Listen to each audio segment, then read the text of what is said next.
all my fellow double Indians. A very euphonious good morning to you all. After weeks of immense hard work and sheer dedication of students, we have reached the country's biggest and the grandest technical and professional national tech fest, that is AXOFest 2015. It has been an awesome journey for all of us, doing typical and innovative creativity, making new friends, and most importantly, learning to work in a team.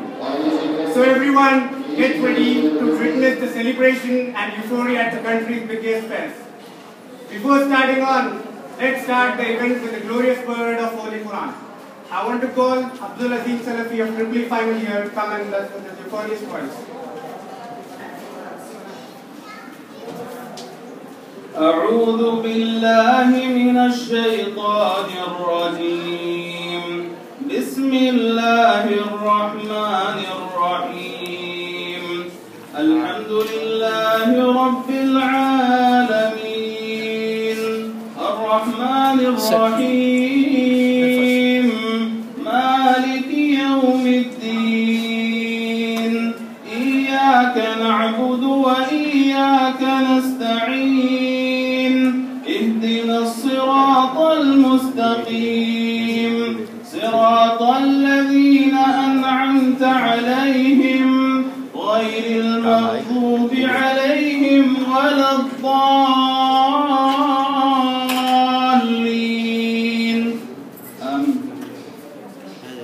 I seek Allah's refuge from the outcast shaitan.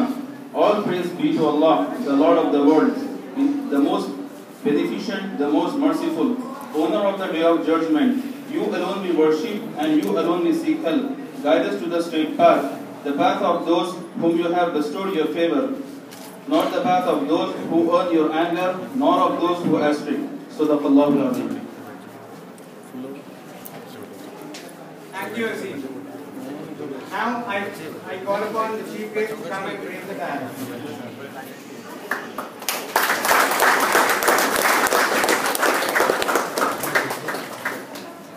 Now I request HOD sir to come and raise the dial.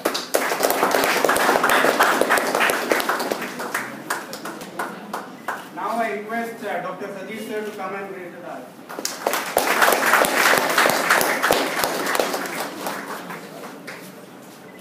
Now I request AXOFest coordinator Sai Krishna sir to come and raise the dial.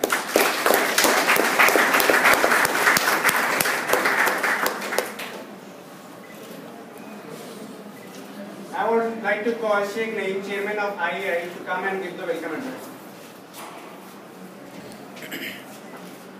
Respected chief guest, respected HOD of the Electrical Engineering Department, all the faculty members and all the participants.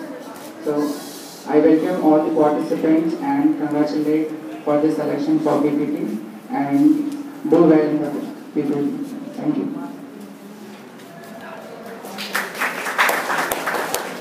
Now I request Head of Department, Dr. Hasim Khan sir, to present the memento to our chief guest.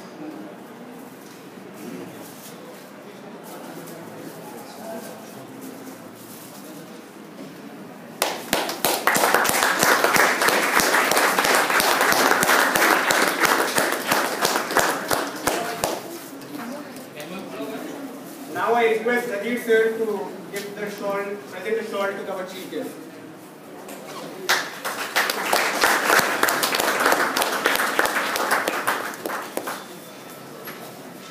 I would like to call our head of department, Dr. Hasim Khan sir, to share a few words.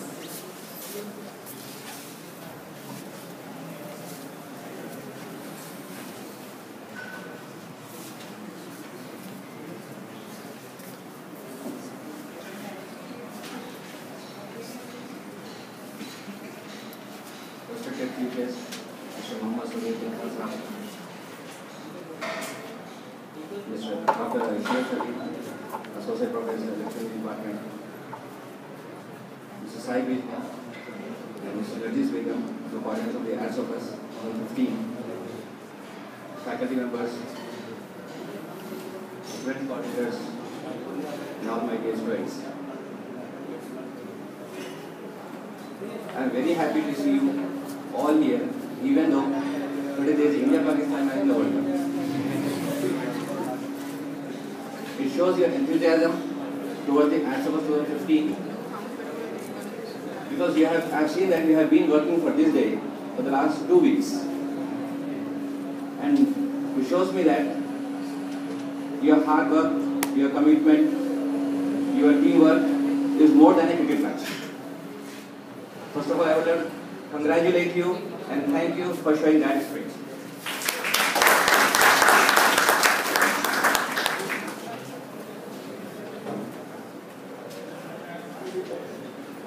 We have been organizing these Arts of Us since 2001. So nearly we can say 14 years since we have been organizing Arts of Us.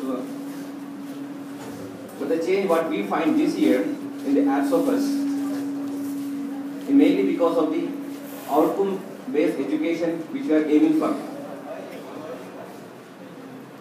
The difference which it makes, earlier what we have done, we used to come here, participate, enjoy and then leave. But now, after coming to the college, we will not be just leaving, but we will be seeing what we have done in the 2 days. We will be assessing what we have done, what we have achieved. Chilmarika used to be a festival, fun festival, but now it has become a fun, technical, plus outcome-based festival. Whatever the event you are organizing, whether it's a hardware modeling, whether paper presentations, any event, whichever being organized, should be assessed. That means whoever the participant may be, from the same college, from the outside the college, a faculty member, what he has learned, what he has gained by that particular event, that is important for us. It's not like we are coming here and just going. We just see whether we have made something so that anybody who has come here has gained something from this event. If he has gained, what he has gained. And if he has not gained, what we can do in the future so that something can be learned from these events. Because these are technical events. So when these are technical events, somebody who comes here should learn and then go and say that yes, by coming to these 2 days, I have gained something, I have increased my knowledge or something or that. In that sense, whoever the student coordinators may be, I request them to see that whoever comes to your event should give a feedback or should give an assessment of what you have done. There will be 10 events, we see that a World Cup is going on, 14 teams are there, 1 team will win. But then, here, we don't want to have it like this. 10 events are being organized, 1 event is the winner, other is the second person, third, fourth, fifth, like this. But we want that each and every event is a winner, so that the ones who come to the event should learn it. There is a difference we find in the previous Arts of Us and this area. So there will be a fun event. Let us suppose wait a minute or minute to minute. Even in that case also we can learn something. What we can learn? Let us suppose you have been given something or you have been given to eat bananas in 1 minute. There is a minute to minute. Sometimes we have events like this. And then also you can try to find out what we can learn. So each and every event should be a learning experience for all the students who are participating in that particular event. Just now I was discussing with Mr. Samridhi Khan sir. So I came to know that some time back, maybe around 14 to 15 years back, he was working in our college. So even he is an ex-faculty from this UP, in the CSC department. I think CSC department was working. Presently he is the director of Datta Group of Institutions, which runs I think many engineering colleges and pharmacy colleges. One thing which I would like to highlight to you people is, industry people say that we want good engineers, Students say that we want to go to industry. We want to go to industry. Somebody says software industry, somebody says this industry, that industry, all those things. But nobody thinks about taking teaching as a profession. Nobody thinks about that. We take teaching as a profession. They feel that teacher है, हमको problem होगा. I think that is not true. Nowadays we find people are taking teaching as a profession. So especially the PPT competition what we have should highlight on that aspect. Because if there are no teachers, industry cannot find students. There cannot be a better student without a teacher. Okay, so specifically the paper presentation what we have here should concentrate on that aspect and should try to highlight what assessment can be done so that persons who are coming for the PPT sessions can concentrate on that aspect. So that can be one of the areas. Okay, and I once again congratulate, thank you, and say best of luck for all the coordinators, all the students who are going to participate, all the faculty members, everybody, to make this event a very grand success. Thank you and congratulations.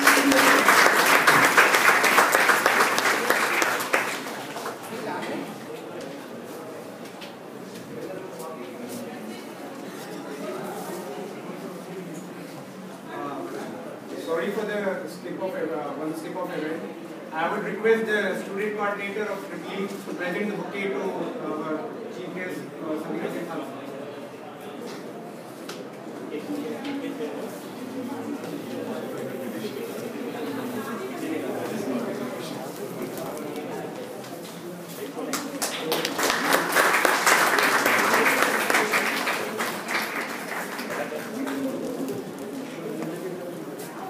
Now I request Alaa Muhammad Ali to present the bouquet to our HOD.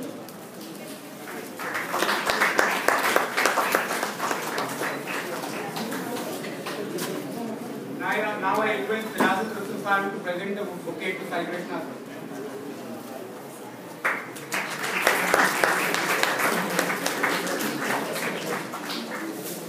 Now I request Wasi Haider of EI to present the bouquet to Fazil sir.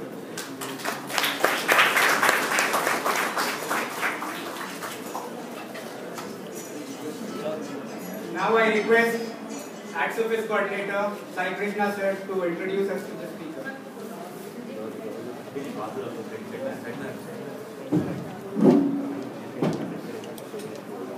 So good morning, a very good morning to all of you. I am so glad that all of you have put in so much of efforts in making this Acts Office Festival a real grand success. Wholeheartedly, from the depths of my heart, I thank each and every student, each and every coordinator, each and every event head who has taken so much of efforts and pains. I saw yesterday till 9:30, the students were here doing a lot of innovative jobs, innovative works, and they have decorated our department the best. In the whole building, our department is the best.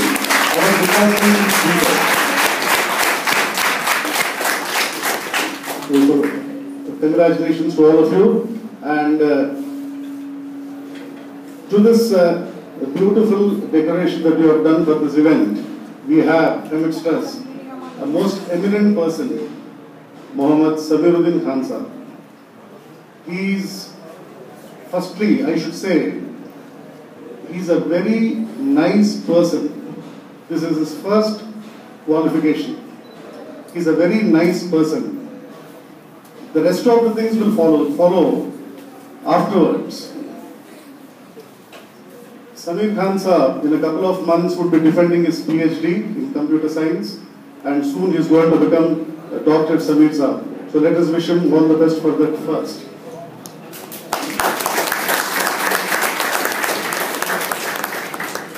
Mr. Samiruddin Khan is presently the director of Sri Datta Group of Institutions. He is managing many engineering colleges as well as pharmacy colleges under the Sri Datta Group. He has been a director of St. Mary's Group of Institutions earlier, and he is the person who has brought so many projects, so many innovative things. He has introduced so many innovative things in both the colleges that he worked as a director. Presently, he is working as director of Sri Datta Group of Institutions. Let me tell you, as a director, the projects that he is currently handling are a custodian remote center, IIT Bombay and IIT Kharagpur, which has he is instrumental in setting up this project in his college. A resource center for free open source software, IIT Bombay, and a research and development center for Akash 2 tablets. These are his achievements as a director in the Sri Datta Group. He is instrumental in building both the institutes that he worked from ground level zero and a custodian of major institutional tie-ups, which resulted in branding and positioning of the institute, which is not an easy job. This is not an easy job, what he has done to those colleges. Getting a brand name is something which is very, very difficult and which comes with over years of experience. But he could accomplish this in just 5 years, which is a big credit to him. He has been awarded Best Teacher. He has been awarded Best Teacher by the Indus Foundation USA and Government of AP.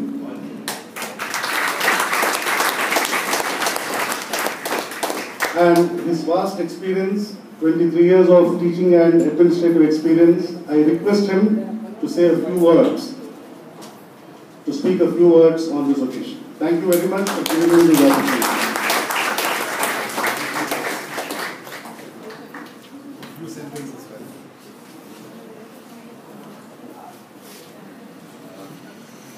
Distinguished dignitaries on the dais, dignitaries of the dais, young generation and very energetic youth of Punjab.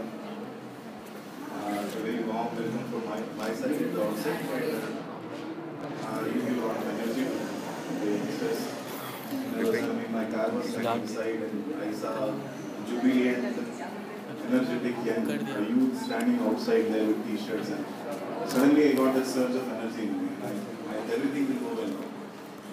So, I am very humbled, and with all humility I accept what appreciation and praises my friend has bestowed on me. He is a great friend of mine, and he is really, Sai, and he upholds that two names, Sai and Krishna, with all humility. He has that spirituality because of those names. And I think this electrical department is glowing because of his powerhouse personality.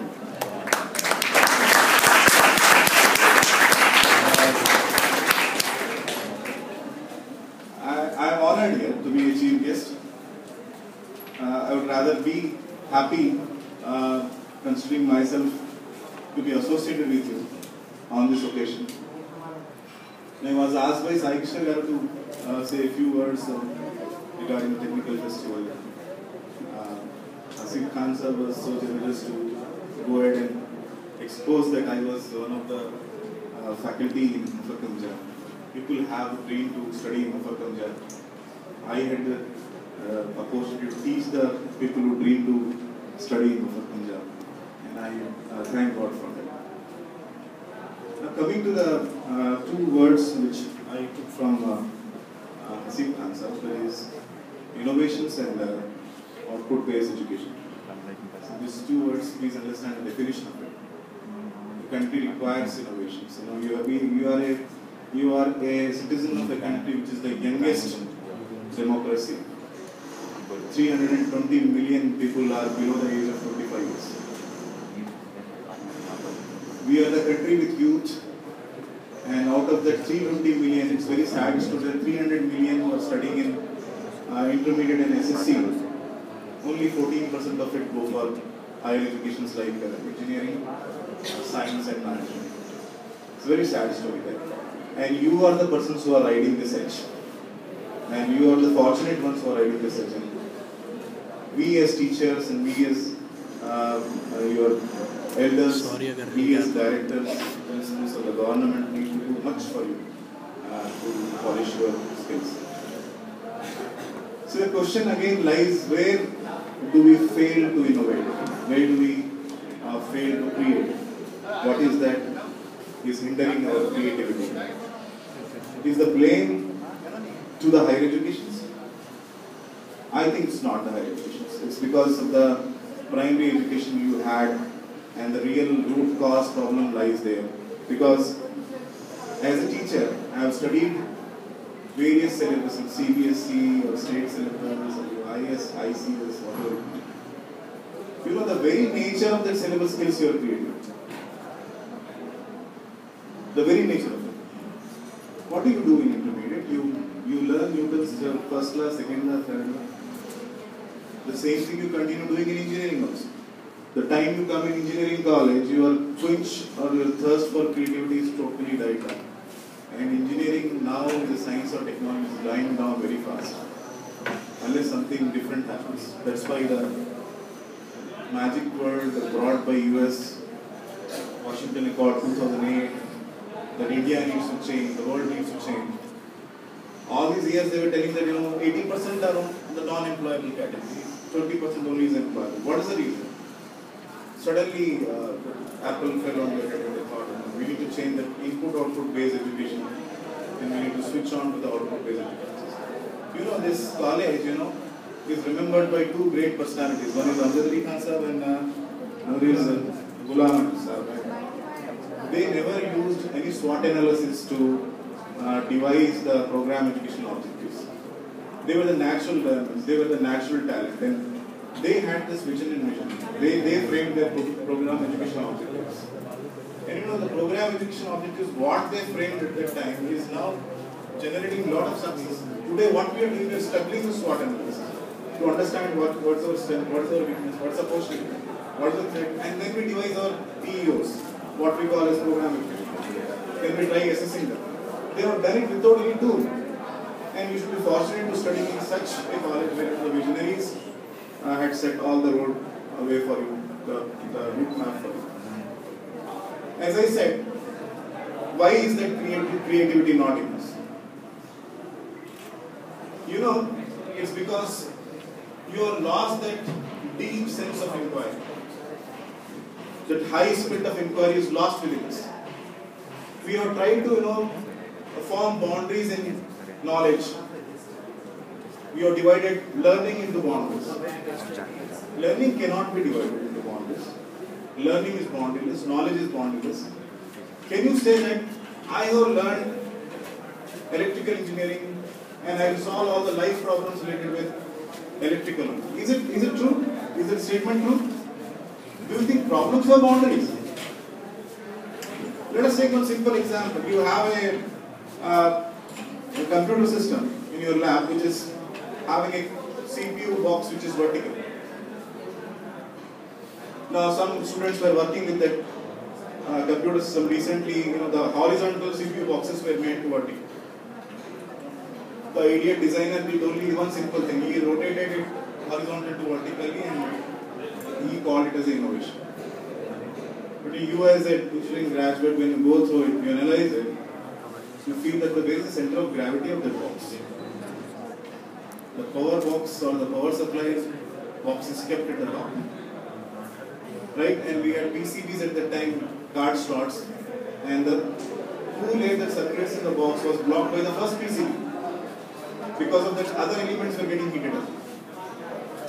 So students said, no, that is, okay, power box is something, power supply is related with electrical engineering. But the positioning of PCBs is mechanical engineering. We are not related to that.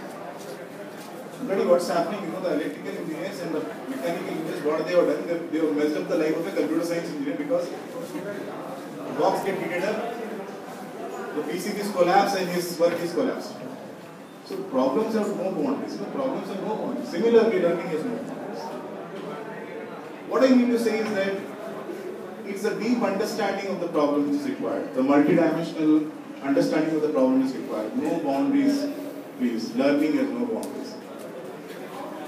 Now, people say that, he is born intelligent because he gets 90% marks. I am a duffer because I get 40% marks. People say, you are a duffer, you got 40% marks.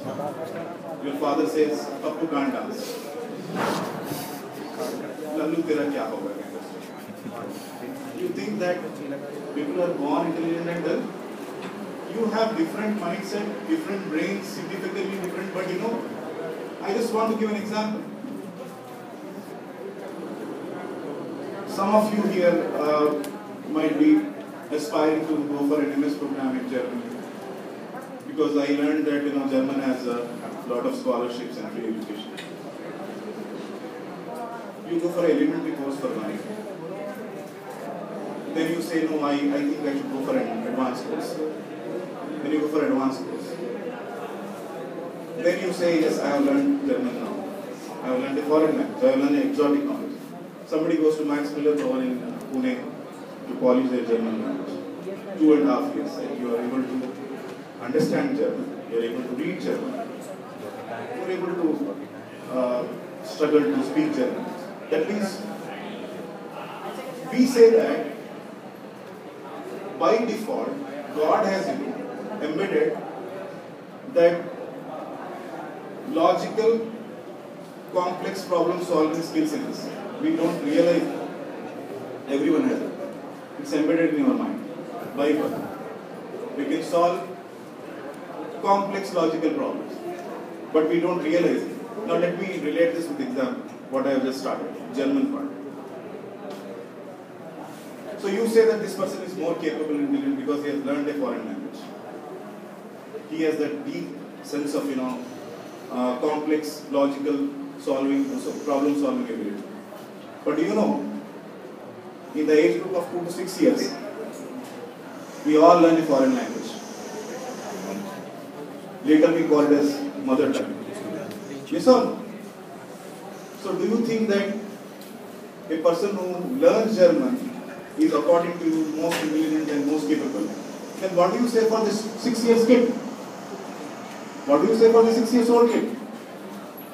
He is as intelligent and as capable as that 40 years man or woman who learns German language. So what does it mean? It means that you are not born with weaknesses. We all have the same intelligence and same knowledge of solving complex logical problems. What I mean to say is that if this is the ability we have, I just want to categorize this ability into a particular domain of German. So for example, we expect from a 5th standard student to articulate verbally as well as in written, orally as well as in written skills. A 11th standard or 10th standard student, we expect that he understands, analyzes the complex mathematical problems. When you come to engineering, we expect that you use innovation for solving the problems. Isn't it? This is what we expect. This is what we call research. This is what actually we expect from a PhD, a person who possesses PhD. I am very proud to know that Kadir has acquired a doctorate, and I proudly say that he is my student.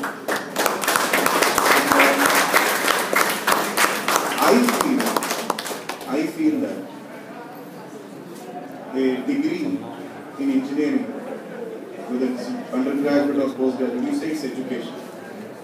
When you acquire a PhD, you say it's a research. I don't say PhD is a degree, I say PhD is a mindset. PhD is a mindset that is characterized by few dimensions which I want to share with you. I hope I am not taking your time. Thank you so much for that. Youngsters are a little bit impatient because you need to have all this banana eating kind of programs. So let us speak some knowledge and then go for bananas. India is always a banana republic and we are the mango people. So what I mean is how to characterize a mindset, a PhD mindset.